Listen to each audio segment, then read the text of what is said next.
네, 오늘은 모아갈 주식에 대해서 한번 얘기해 보겠습니다.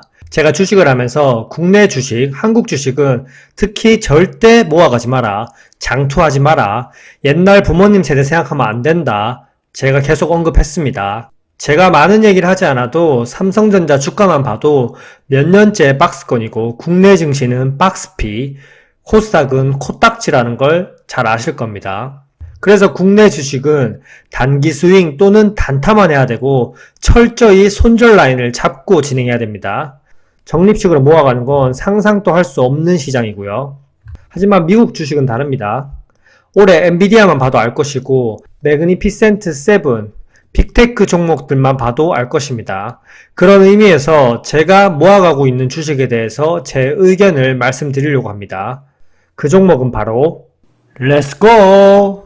미장에서 올해는 엔비디아였고 이제 내년에 모아갈 주식이 몇 개 보이는데요. 그 중에 하나가 테슬라입니다. 저는 국내 주식과 미국 주식을 다 합니다.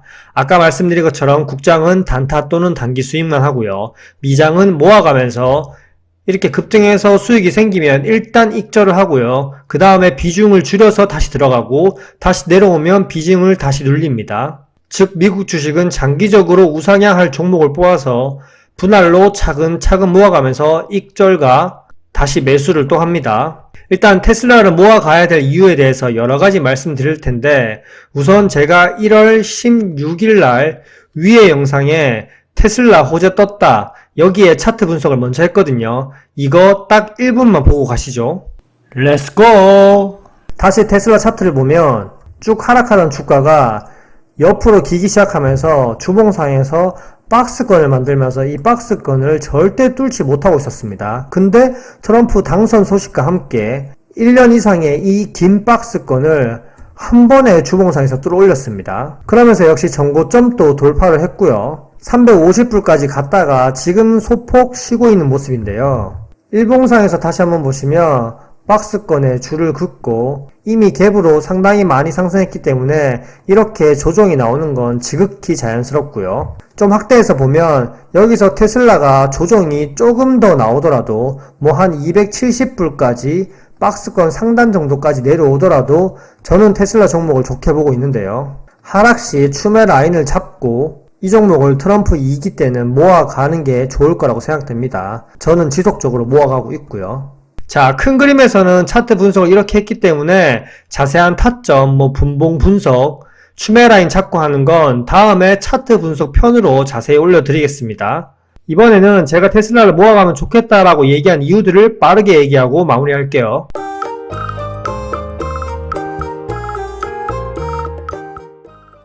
테슬라는 자율주행, 로봇, AI, 스페이스X, 에너지 저장 장치, 그리고 스타링크, 전기차, 모든 주력 테마가 향후 발전하는 테마를 다 가지고 있습니다. 하지만 아직 본격적으로 구체화되지 못했고 바이든 정부 기간 동안 각종 규제로 다 막혀 있었죠. 자율주행만 봐도 정부가 어떻게 가이드라인을 확정하고 그리고 허가를 내줘야지만 상용화가 가능한 부분이고요. 로봇 역시 상용화가 가능하려면 정부의 가이드라인 설정 그리고 허가가 중요한 부분입니다. 일단 자율주행과 로봇 이 두 가지 테마만 시장에 선두로 나서도 주가 상승의 이유는 충분히 되겠죠. 근데 스페이스X 우주 그리고 에너지 저장 장치, 스타링크, 위성 인터넷 이런 시장들은 정말 무궁무진합니다.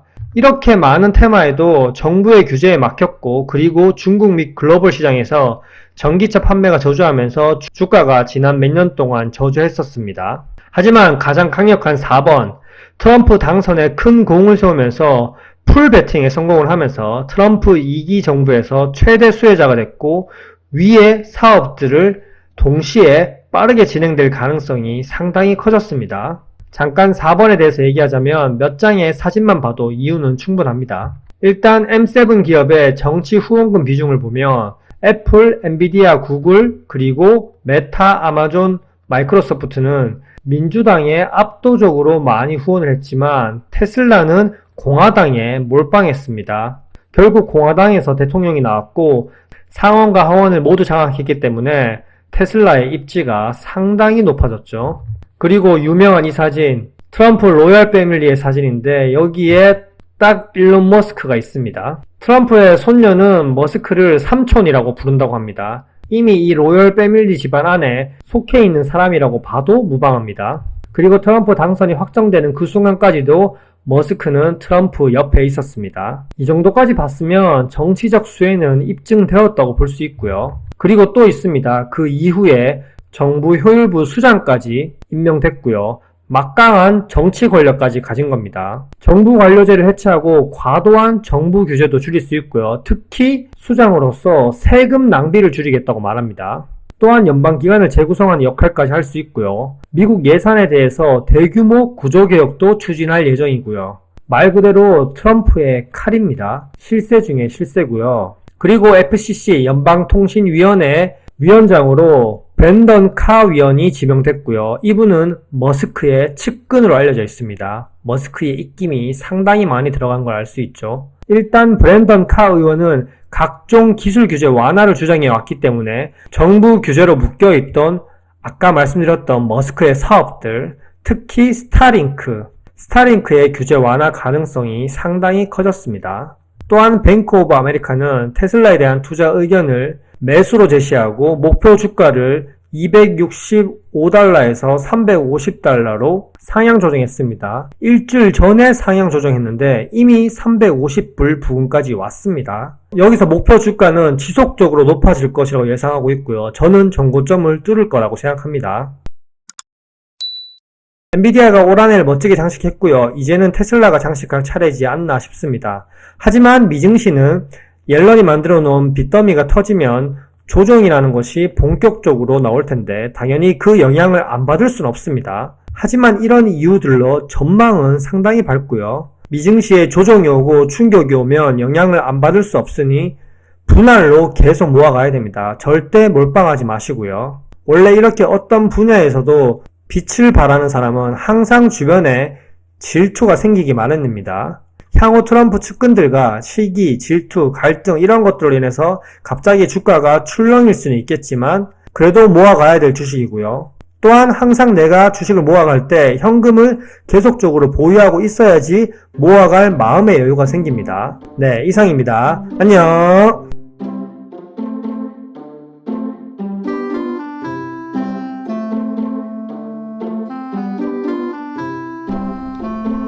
와이